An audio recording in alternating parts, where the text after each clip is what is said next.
Magandang araw sa inyong lahat, panibagong kwento na naman ang inyong matunghayan na ang pamagat nito ay, Alamat ng Aswang.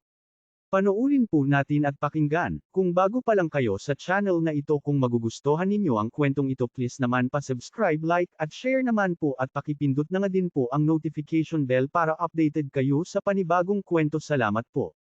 Umpisahan na natin. Noong unang panahon, 5 pa lamang ang tao sa mundo, isa na dito ay ang batang si Lam Eng. Kasama niya sa kanilang kahariang patag ang kanyang tiyo Samuel. Nandoon din ang dalawa nilang alalay na sina Ines Dilim at si Amir Ika Sinag. Gabi-gabing nananaginip si Lam Eng tungkol sa isang lalaking kamukhang kamukha niya na nakatira sa bundok. Dahil sa pagkabahala, tinanong niya ang kanyang tiyo Samuel ukol dito. Sinabi sa kanya ng kanyang tiyo Samuel na kambal silang ipinanganak ng kanilang inang Supremong Bathala. Siya ay pinatira sa patag kasama ng kanyang tiyo at ang kanyang kambal na si Asueng naman ay mag-isang iniwan sa bundok. Napatigil ang kanyang tiyo sa pagkukwento. Naisip kasi nito na kung sakaling magkasama ang dalawang magkapatid, ay magsasama din ang malalakas na kapangyarihan ng mga ito na maaring makapagpawala sa taglay na kapangyarihan ni tiyo Samuel, kaya naman sinabi agad nito na napakabangis na taong may pakpak at dalawang malalaking pangil si Asueng.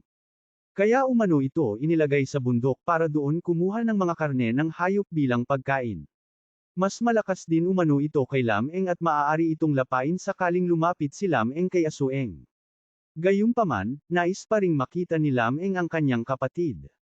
Hindi siya pinayagan ng kanyang tiyo Samuel kaya sinabi nito na uutusan na lang niya ang dalawang alalay na umakyat sa bundok para makuha si Asueng. Gagawin ito pagsikat ng araw kinabukasan.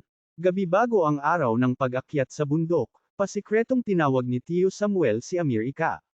Sa kanilang pag-uusap, ibinigay ni tiyo Samuel kay Amir Ika ang dalawang malalaking karayom. Kailangan umanong itusok ang dalawang karayom sa leeg ni Ines bago pa sila makarating sa tuktok ng bundok. Dagdag pa rito, kailangan ding sugat-sugatan si Ines na parabang nilapa ng isang mabangis na hayop. Umakyat na nga ang dalawang alalay sa bundok, at nangyari ang ayon sa plano. Bumaba si Amir Ika na dala-dala ang bangkay ng kasamang si Ines. Sinabi nito kay Lam Eng na inatake sila ng isang lalaking may pakpak at malalaking pangil. Buti na lang daw at nakatakbo siya ngunit si Ines ang nabiktima. Natakot si Lam Eng sa nangyari at paniwalang paniwala siya na halimaw nga ang kanyang kapatid.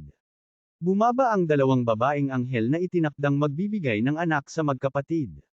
Ang isa ay pumunta sa bundok at ang isa kay Lam Eng. Nang magkaanak na si Lam Eng, binalaan niya ang mga ito na huwag pupunta sa bundok dahil nandoon ang halimaw niyang kapatid na si Asueng.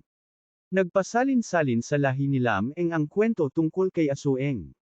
Unti-unti ding nabago ang tawag sa halimaw, mula sa Asueng ay naging Aswang at ngayon nga ay Aswang.